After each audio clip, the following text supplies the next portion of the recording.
അസ്സലാമലൈക്കും. ഇന്ന് നമ്മൾ ഉണ്ടാക്കാൻ പോകുന്നത് ചക്കരയും തേങ്ങയൊക്കെ ഇട്ടിട്ടുള്ളൊരു സ്നാക്സാണ്. എണ്ണയൊന്നുമില്ലാതെ, ഒട്ടും എണ്ണ ഇല്ലാത്തൊരു സ്നാക്സാണ്. നല്ല അടിപൊളി സ്നാക്സാണ് ഇത്. ഞാൻ അതിനായിട്ട് ഒരു കയ്യിൽ നിറച്ച് പച്ചരി എടുത്തിട്ടുണ്ട്.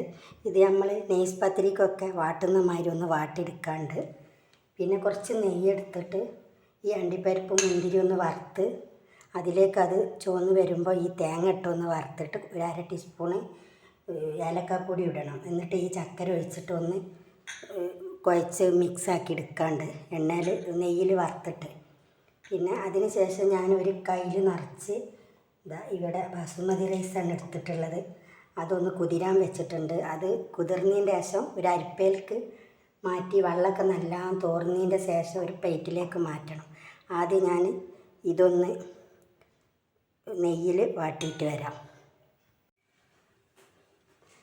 നമ്മൾ തേങ്ങയും ചക്കരയും അണ്ടിയും മുന്തിരിയും ഒക്കെ നെയ്യിൽ വറുത്ത് ഒരു 1/2 ടീസ്പൂൺ ഏലക്കാപ്പൊടി ഇട്ട് മിക്സാക്കി വെച്ചിട്ടുണ്ട്. പിന്നെ ആ പൊടി ഞാൻ ഇങ്ങനെ ഒരു ബോൾസാക്കി എടുത്തിട്ടുണ്ട്. ഇനി ഇതിൽ നിന്ന് ചെറിയ ബോൾസാക്കിയിട്ട് ഇങ്ങനെ കയ്യിലിട്ടിട്ട് ഇങ്ങനെ പരത്തി കൊടുക്കുക.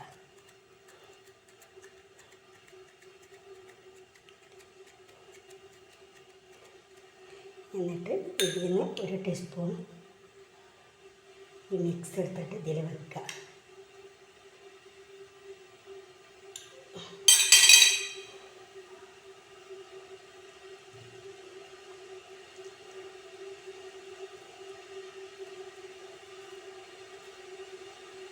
ഇത് നല്ലോണം ഇങ്ങനെ കവർ ചെയ്യോളം ഇങ്ങനെ ഒന്ന് ഉരുട്ടി കൊടുക്കുക.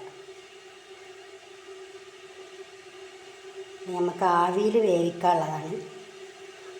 അതുകൊണ്ടാണ് ഞാൻ ഈ പൊടിയൊക്കെ വാട്ടി നമ്മൾ നെയ്സ് പത്തിരിക്ക് വാട്ടുന്നത് പോലെ വാട്ടിയെടുത്തതുണ്ട്. അപ്പോൾ ഇങ്ങനെ ഇനി മറ്റുള്ളതെല്ലാം അങ്ങനെ ബോൾസാക്കി എടുത്ത് വരാം. നമുക്ക് ആ ഒരു ബോൾസ് കൊണ്ട് 5 ബോൾസാക്കി കിട്ടിയിട്ടുണ്ട്. ഇതിൻ്റെ ഉള്ളിലാണ് ഞാൻ ആ മിക്സൊക്കെ ചേർത്തിട്ടുള്ളത്. ഇനി നമ്മൾ കുതിരാൻ വെച്ച പച്ചരിയൊക്കെ ഒരു അരിപ്പയിലേക്ക് വെള്ളമൊക്കെ ചോരാൻ വെച്ചിരുന്നു. അത് ഞാൻ ഒരു പ്ലേറ്റിലേക്ക് മാറ്റിയിട്ടുണ്ട്. ഇനി മെല്ലനെ ഈ ബോൾസ് എടുത്തിട്ട് ഈ അരിയിൽ ഇങ്ങനെ കോട്ട് ചെയ്ത് കൊടുക്കുക.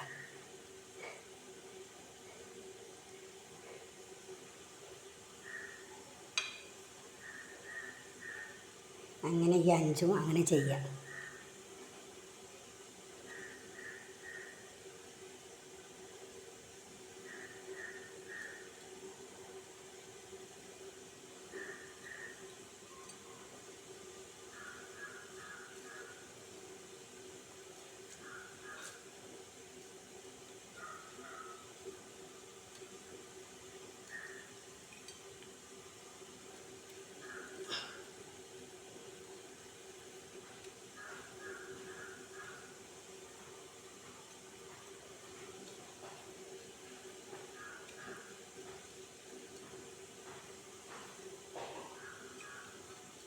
ഇതൊക്കെ ഞാൻ ആ പച്ചരി വെച്ച് നല്ല കവർ ചെയ്തെടുത്തിട്ടുണ്ട്.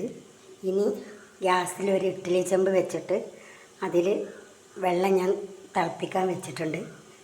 ഇനി ആ ഇഡ്ഡലി ചെമ്പിൻ്റെ അരിപ്പ വെച്ചിട്ട് അതിലൊരു വാഴയില ഇറക്കി വെക്കുക. ഞാൻ കാണിച്ചു തരാം. ഇഡ്ഡലി ചെമ്പിൻ്റെ മൂടിയൊക്കെ തുറന്ന് വെക്കുക. എന്നിട്ട് ഇങ്ങനത്തെ ഒരു അരിപ്പ വെച്ച് കൊടുക്കുക.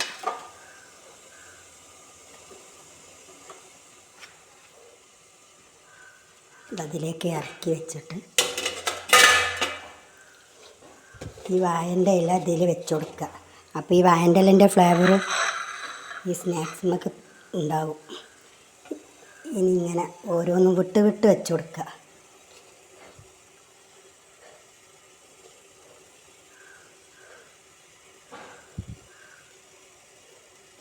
ഒന്നുമ്മ തട്ടാത്തതിൽ വേണം വെക്കാൻ.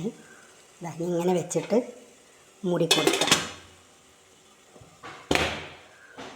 ഇനി ഒരു 15 മിനിറ്റ് ആവിയിൽ കിടന്ന് വേവട്ടെ. അപ്പോൾ എൻ്റെ സ്നാക്സൊക്കെ റെഡി ആയിട്ടുണ്ട്. എല്ലാവരും ഇത് മസ്റ്റായിട്ടും ട്രൈ ചെയ്ത് നോക്കണം. ഇത് നല്ല അടിപൊളി സ്നാക്സാണ്. ഇത് നല്ല ചൂടാണ്. അല്ലെങ്കിൽ ഒന്ന് ഞാൻ മുറിച്ച് കാണിച്ചു തരാം.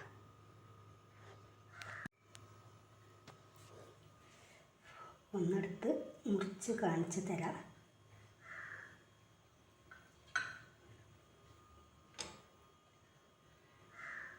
ഉണ്ട്. അതിൻ്റെ ഉള്ളിലൊക്കെ ചക്കരയും മുന്തിരിയും അണ്ടിപ്പരിപ്പൊക്കെ ഉള്ള തേങ്ങയൊക്കെ ഇട്ടിട്ടുള്ളതാണ്. നല്ല ടേസ്റ്റാണ്. എല്ലാവരും ഒന്ന് ട്രൈ ചെയ്ത് നോക്കുക. എന്നിട്ട് എൻ്റെ വീഡിയോ ലൈക്ക് ചെയ്യുക, ഷെയർ ചെയ്യുക, സബ്സ്ക്രൈബ് ചെയ്യുക. അസ്സലാമു അലൈക്കും.